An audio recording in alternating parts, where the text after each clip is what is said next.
مصلی کا کونا موڑنا نہ فرض ہے، نہ واجب ہے، نہ سنت ہے، نہ مستحب ہے، اور نہ ہی آداب نماز میں اس کا شمار کیا جاتا ہے، بلکہ یہ ایک بے اصل بات ہے۔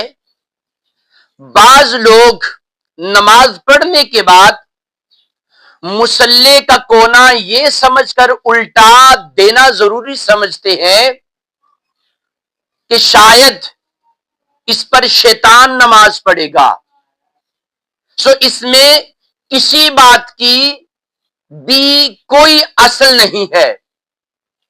شیطان نے اللہ کے کہنے پر سجدہ نہیں کیا۔